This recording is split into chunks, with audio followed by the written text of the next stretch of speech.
there, beautiful friends. I have had tons of requests from people asking for tips on how to do their makeup quickly, tips on products, how I do my makeup in the morning, just lots and lots of questions. So I decided, why not start making tutorials and we'll just kind of have some fun. Today I'm going to do what I would consider an everyday makeup look, and I'll share with you some tips that I've learned along the way from makeup classes I've taken, stage makeup classes I've taken, things like that, and tips on products. Sorry, I'm looking over at my makeup. This might be a little bit rough. This is my first time trying to do my makeup into this camera, and we'll see how it goes. So tip number one, we're getting started. I was taught in a makeup class to start with your eyeshadow first, because if you have pigment from the eyeshadow that falls off onto under here, it's easier to brush it off and put on foundation rather than having to put on all new foundation all over again. Now, I do not purchase eyeshadow primer. I know there are some great products out there. However, I have learned from various makeup artists and seminars and things that I've been to that if push comes to shove, all that you really need is a good liquid foundation. This is the Maybelline Liquid Mousse, Dream Liquid Mousse. I don't try to use, I try not to use very much of this because it is not gluten-free and I have issues with gluten and I break out really bad. But I do use it as my eyeshadow primer because I find that I don't get zits on my eyelids. So I put a little bit of primer on, and then I do my brows. While I'm getting my stuff out for my brows, I should warn you that my everyday makeup look is a red lip look because I think everyone can wear a red lip, and quite frankly, red lips make it look like you've tried a little harder than you actually might have. So I think that you should give it a whirl. But if you are nervous of a red lip, you can always do this makeup look and throw on your favorite lip gloss and go out and face the day. Do whatever feels best. All right, I am going to do my brows. I actually prefer a powder brow kit to a brow pencil, and I'll tell you why. Brow pencils tend to cake onto the brows and it looks really fake. It's easier to get a little more natural look out of a brow powder kit. Now, obviously, I am never going to use this darkest color unless I'm doing a stage production of some kind. This was actually really cheap. It was like $2. So be looking for that. This is a brow brush. It's kind of, I don't know if you can see that. It's like an angled brush that's super stiff.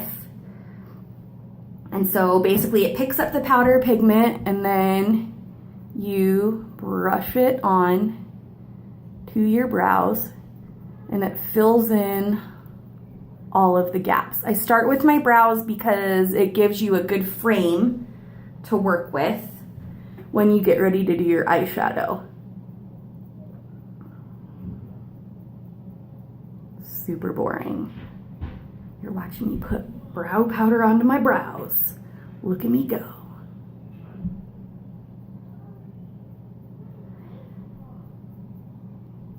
Most of these little powder brow kits will actually come with a small mini version of this brush. However, I find that the actual big version is much easier to work with. So if you have an extra $2 to spare, invest in an e.l.f. brand one of these because they do have them. And then, ta-da, my brows are done. So now I'm going to move to my eyeshadow. Now for this tutorial, I am actually using a more expensive brand of makeup. I had a very sweet friend gift this to me. This is the Addiction One palette from Younique. However, and I know that I have watched tons and tons of YouTube tutorials and gotten really frustrated and wondered like, well, I don't have that brand and I'm not gonna be able to afford that brand. Guess what? Whatever you have is going to work. As long as it's, you know, I will just tell you right now, I'm going to pick 3 colors, a very light color, a medium color, and a dark color. As long as you have 3 colors that kind of all blend together in the same family, it will work. I'll do another video and kind of explain brands that I have found in the drugstores that are very, very good, that have good pigment, that you're not going to be sitting there forever blending, trying to get eyeshadow to work. But for now, this is what I'm using. I guess I can throw out there that I have found that Wet n Wild actually has really good pigments. So I'm going to take my medium shade, and it is this one in the Unique palette if you happen to have it. It's Chipper. It's like a kind of a milk chocolate brown color. And I am just going to take that and put it right on and under the brow bone, wow, in the crease. Don't worry, I'm gonna blend it out later. So there's that.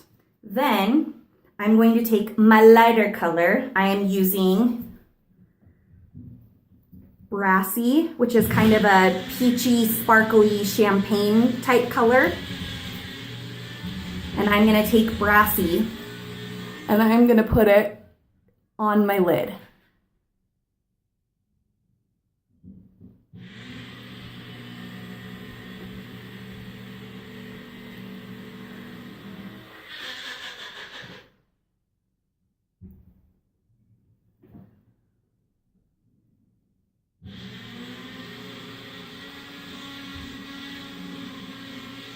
Can you hear my husband making a smoothie in the background? So I have a big old fluffy blending brush. So it's not huge, but it's a blending brush. So a fluffy shadow brush like this.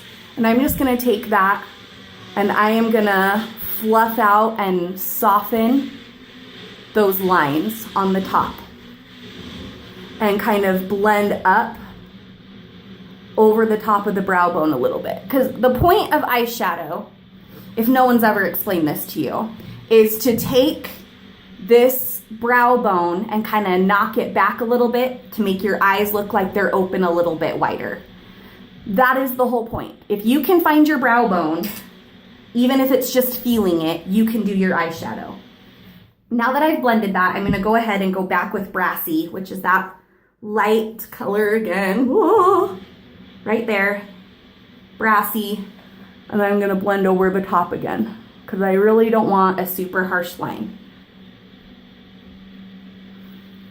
And then I'm going to take my darkest color, and today I'm thinking I'm going to use Zealous, which is kind of like a coffee brown color, espresso. It's a little sparkly.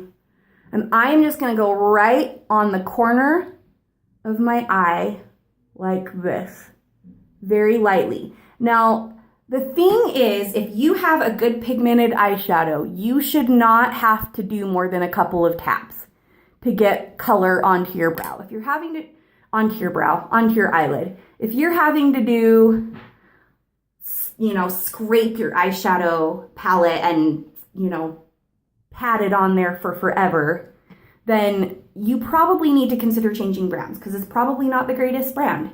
And it means that it doesn't have very good pigment. So I'm gonna blend that up in. So I've just taken it and kind of brushed that darker color in about 1/3 of the way onto my eyelid. And that kind of gives you a smoky eye effect. Okay. My eyeshadow is done, so now I'm going to move on to the rest of my face. I do eyeliner and mascara last. So I'm going to move on to foundation. Now I recently switched to, in order to get rid of like the gluten in my life, I recently switched to this Physicians Formula Mineral Foundation. It's not my favorite, but I think also I don't think I have the right skin type for this. I have combination skin, and during the winter, my combination skin gets very, very dry. So if you have super dry skin, I don't think on the regular, I don't believe a mineral foundation is for you. I bought this because it's supposed to have an airbrushed effect. Because my very favorite foundation that I can no longer use is Revlon's Photo Ready foundation. I actually prefer a full coverage foundation, and I'll tell you what, I like a full coverage foundation because it can double as your concealer and your foundation. So I will take a full coverage foundation and I'll put it underneath my eyes as my concealer and let it sit for a minute or two. And then I'll blend that out and then I'll put the rest of my foundation on. Even putting some foundation over the top of it. Now the nice thing about this mineral foundation, as you can see, is it's pretty quick to put on because you're just using your blush brush and brushing it on. I find that I have to concentrate a little more under my eyes since I don't have a concealer right now. But, so there is my foundation. It covered most of everything that bothers me. My husband likes it because he can see my freckles still. He likes my freckles. So now I've got my foundation on. If you've got oilier skin, this is great and it does work really well. But if you've got dry skin, I just find that I have to put lots of moisturizers on and my face just feels kind of heavy when I'm done. I don't like it when I feel like my makeup's caked on. But it's good. It's good stuff. It's not for my skin type right now. Anyway, so now I'm going to take a bronzer. And the bronzer actually came with this, so it all coordinates, but you can just take any bronzer kit. Bronzer is great because you can quickly give yourself a little weight loss makeover. Now I take bronzer and put it just under my cheekbones and just over the top. Basically what bronzer does is it can act like, you see those really complicated contouring videos. You don't need it. You don't need to it doesn't need to be that complicated. Like I find a good bronzer just under that cheekbone and then maybe right along up in here will slim you out enough that you don't need to spend tons and tons of time. If you really are worried about like a double chin, you can take the bronzer and put it up underneath your chin right along here. But I'm not necessarily super worried about that because what it does is this darker color kind of acts as a shadow and pulls that area in and makes the light focus on the area that you want to be popping out. I do take a little and run it along the sides of my nose. Mostly because I'm kind of self-conscious about the size of my schnoz. And then I have a nice pink blush that also came with that kit. It's a pink dusty rose color, I'd say. And just right on those apples of your cheeks. And that pops those out a little more. Gives them a little color. I don't know if it's the lighting in here, but this is driving me crazy. Anyway, so now we move on to eyeliner. And eyeliner, I actually prefer a gel eyeliner. Now, if you're really not sure about eyeliner, pencil is the way to go because it's easier to control, easier to take off. Gel, I find, is kind of in between liquid and pencil, and it's easier to take off. So if you want kind of the look of a liquid eyeliner with the ease of a kohl pencil, I love a good Paint Pot eyeliner. This was actually pretty cheap. It's just e.l.f. brand. I think it was $2 or $3. Here's my little eyeliner brush, and then you just paint it on.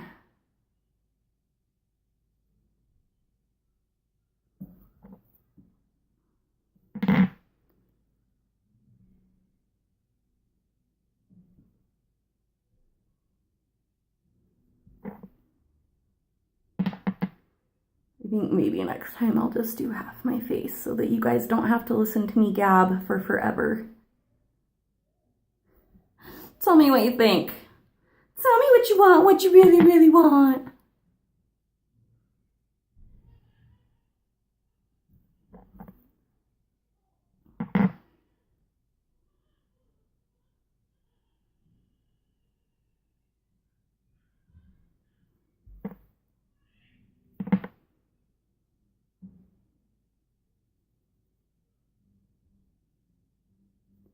Now, my favorite thing about gel over liquid is you get this lovely straight line, but you also can do one of my favorite little tricks, and that is, and you can do this with a pencil as well, because pencils are soft enough that you can do this. Liquid, it's just gonna make your eye sting. But you can lift up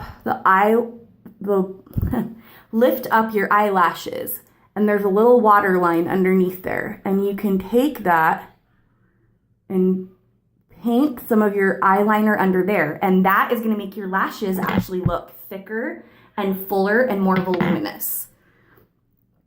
And the nice thing about a pencil doing this and the gel liner, like I said, is it's going to stick around. It actually does stay up there all day.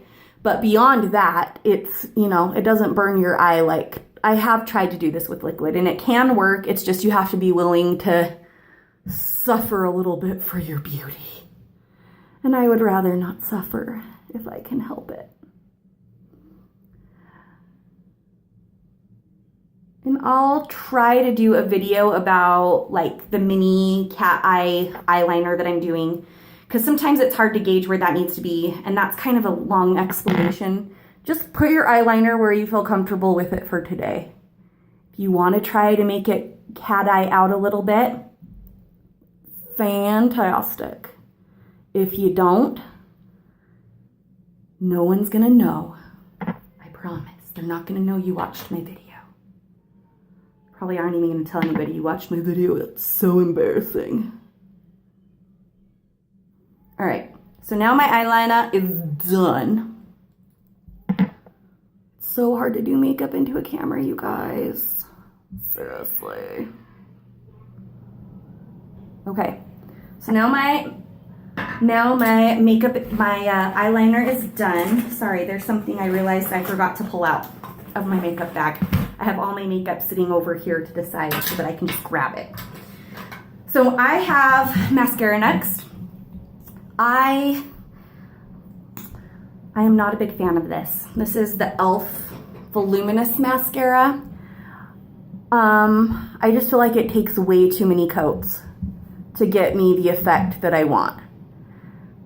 But as you can see, I kind of start at the base of my lashes and then I shimmy up, and what that does is that shimmying kind of coats all the lashes everywhere. So now I found a little trick of my own. I love, can't specify how much I love the Physicians Formula Fiber Lashes, but I ran out of the mascara before I ran out of the fibers. And you can actually use the fibers with any other mascara with the Physicians Formula kind. So this is what the fibers look like. And you put those on while the lashes are still wet, and then you cover them up and they make your lashes longer. It's about $15 for those Physicians Formula Fiber Lashes. However, and I know that's kind of, for me, that was like, that's expensive. But it really is worth it because the mascara itself is amazing, which is why I ran out of the mascara first, because I would just wear the mascara without the fibers because the mascara was, but yeah, there's no words. The mascara was, okay. But when you run out, you can use the fibers with another cheaper mascara and kind of get a similar look, which is what I am doing until the fibers run out. And then once the fibers run out, I'll spend $15 and go buy another bottle of Physicians Formula.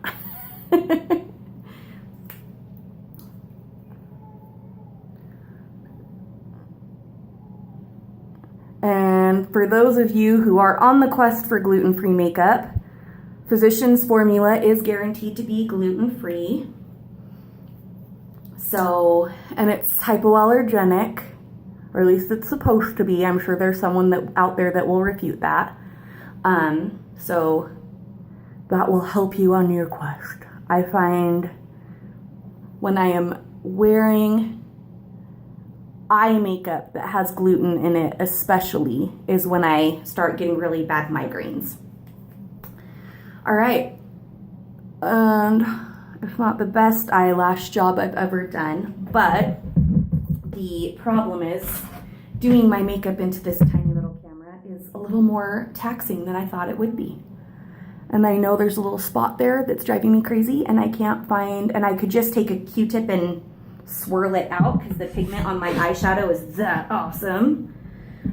If you have money for unique eyeshadow, it's $35 for a palette, which isn't horrible, but it's definitely worth it because you can just take a cotton tip and wipe out any mistakes with mascara or eyeliner, and it doesn't even look like you touched the pigment that's on your eyes. All right, so there's a clump there driving me crazy. I'll fix it later. Anyway, you get the gist. No one can be perfect the first time, right? Like I said, I just feel like I have to put so many coats of this stuff on. If you like a lighter eyeshadow look, and a lighter mascara look, then this e.l.f. volumizing mascara would be great for you. But I find that I'm having to put on like several coats to get the look that I want, and just takes more time. And the whole point of trying to do makeup quickly is to do makeup quickly, to not have to put six coats of mascara on. All right, the coup de grace, the red lip. I love this shade of red, and I think it will work well for just about anybody. And this is actually pretty cheap. It was only a little over $2. This is NYC Expert Last Liquid Lip Lacquer, and NYC brand is also gluten-free. So something else to consider when buying it. Whoop. And there we have it. I know it doesn't seem really quick because this video is now at 20 minutes, but I'm trying to talk while I put it on. So that's what makes it take longer. I guess maybe I should just do a video where I just do makeup and shut up. Huh? Have a good day, guys.